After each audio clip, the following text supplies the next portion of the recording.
यह सोमवार की रात थी। मैं सुबह 8 बजे काम से छुट्टी लेकर घर पहुंचा और अपने कुछ दोस्तों के साथ ऑनलाइन गेम खेलने लगा। कुछ महीने पहले ही मेरा तलाक हुआ था, जिसके कारण मेरा घर खाली था और काम के अलावा मेरे पास करने के लिए कुछ खास नहीं था। इसलिए मैं पूरी रात अपने दोस्तों के साथ गेम खेलता रहा और मैं यह नहीं कह सकता कि मुझे मजा नहीं आया। वैसे भी मुझे पता था कि रात में भारी तूफान आने वाला है और अचानक बाढ़ आने की चेतावनी भी थी, लेकिन यहाँ हर बार बारिश होने पर चेतावनी जारी कर दी जाती है, इसलिए यह कोई बड़ी बात नहीं थी। लेकिन रात के करीब 11 बजे मैं अपने दोस्तों के साथ गेम खेल रहा था, तभी अचानक हवा का एक तेज झोंका मेरे बगल वाली खिड़की से टकराया और पूरा घर हिल गया। मैंने अपना हेडसेट बीच में ही उतार लिया और मुझे बारिश की आवाजें सुनाई दी और घर के चरमराने और हिलने की आवाजें सुनाई दी।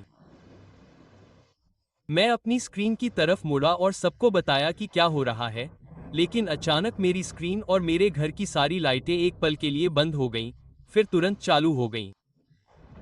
मैंने देखा कि मैं अभी भी डिस्कॉर्ड कॉल में था, इसलिए मैंने पूछा कि क्या वे मेरी आवाज सुन पा रहे हैं, लेकिन जवाब मिलने से पहले ही सब कुछ बंद हो गया। मेरा पीसी बंद हो गया और सारी लाइटें चली गईं। पूरे घर में अंधेरा था। मैं अपने चेहरे के सामने अपने हाथ भी नहीं देख पा रहा था। मैंने अपने फोन से डेस्क के आसपास टटोला, फिर लाइट जलाई। परेशान होकर मैं उठा और नीचे उतरा और सामने की खिड़की तक गया। सच कहूं तो ये कहना मुश्किल था कि बाकी सबके घरों की बिजली चली गई थी या नहीं। बारिश की वजह से मैं कुछ भी नहीं देख पा रहा था और वैसे भी बहुत देर हो चुकी थी, इसलिए ज्यादातर लोगों के घरों में अब तक अंधेरा हो जाता। मैंने तुरंत ग्रुप चैट में एक मैसेज भेजा कि मैं शायद पूरी रात नहीं आ पाऊंगा। परेशान होकर मैंने अपने फोन की छोटी सी लाइट जलाकर बेसमेंट का रास्ता ढूंढा। मैं नीचे गया और अपनी पुरानी बैटरी बैंक ढूंढी। यह बहुत ज्यादा नहीं था, लेकिन कुछ लैंप को प्लग करने के लिए काफी था ताकि मुझे कम से कम थोड़ी रोशनी मिल सके। मैंने उसे उठाया और सीढ़ियों की तरफ वापस जाने लगा, तभी मुझे लगा कि मेरे पीछे कुछ आवाज आ रही है। पीछे बस कुछ डिब्बे थे, लेकिन जैसे ही मैंने मुड़कर देखा तो हवा तेज हो गई, इसलिए मैंने सोचा कि घर में तूफान की वजह से आवाज आ रही होगी। मैंने बैटरी बैंक को पहली मंजिल पर ले जाकर लिविंग रूम में एक लैंप प्लग किया। मुझे नहीं पता कि यह सामान्य है या नहीं, लेकिन मुझे बिजली गुल होने पर बिस्तर पर जाना पसंद नहीं था। मुझे सोने के लिए बिजली आने का इंतजार करना पड़ता था। इसलिए मैंने पर्दे खोले और सोफे पर बैठ गया, फिर अपना फोन निकाला और अपने डेटा का इस्तेमाल करके यूट्यूब पर स्क्रॉल करने लगा। करीब 1 घंटे बाद मुझे फिर से उत्सुकता हुई और इस बार मैंने बाहर देखने के लिए सामने का दरवाजा खोला। मेरे बरामदे में एक छत थी जिससे ज्यादातर बारिश रुक गई थी, इसलिए मैं बाहर निकला और इधर उधर देखा।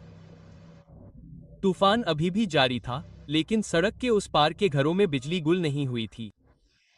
कम से कम 1-2 घरों की खिड़कियों में 1-2 लाइटें जल रही थीं।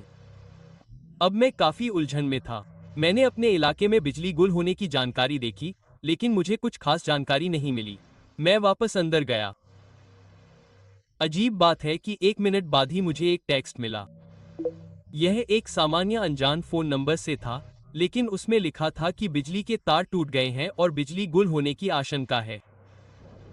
मुझे समझ नहीं आया कि मुझे सीधा टेक्स्ट क्यों मिला, और उस नंबर पर KMED या कुछ और जैसा कोई आईडी नहीं था। मुझे अजीब लगा, लेकिन मैंने इस पर ज्यादा गौर नहीं किया। मैं फिर से सोफे पर चला गया। मैं अपने फोन पर था, लेकिन तूफान को खिड़की से देखते हुए वीडियो सुनने के लिए। लेकिन तभी मुझे घर के दूसरी तरफ से कुछ आवाज आई। यह बिल्कुल बेसमेंट की लकड़ी की सीढ़ियों पर चलने वाले कदमों की आवाज जैसी थी।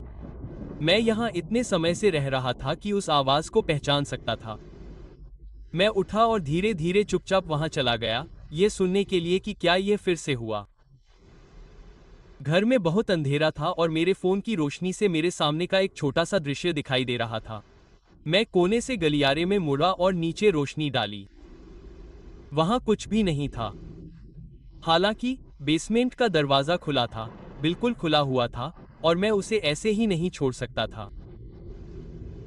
मैं ऊपर गया और सीढ़ियों से नीचे रोशनी डाली, लेकिन मैं नीचे जाकर कुछ भी जांच नहीं कर सकता था, खासकर तब जब बिजली नहीं थी।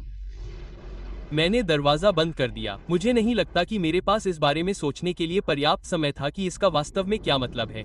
मैं अगले कमरे में चला गया। गरज के साथ आए रोशनी खिड़कियों से चमक रही थी, लेकिन जब मैंने इधर-उधर देखा तो मुझे कुछ नहीं मिला। लेकिन मुझे ऐसा लगा जैसे कुछ गड़बड़ है और मेरे दिल को इसका एहसास हो रहा था।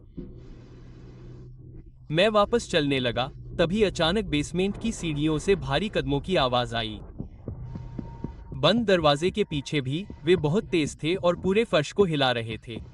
बिना कुछ सोचे समझे मैं दरवाजे तक दौड़ा और अपने शरीर को दरवाजे से टकरा दिया। एक पल भी नहीं बीता था कि वे दूसरी तरफ जाकर दरवाजा खोलने की कोशिश कर रहे थे। जब उन्हें पता चला कि मैं वहां हूं, तो उन्होंने दरवाजा खोलने के लिए अपने कंधे से वार करना शुरू कर दिया।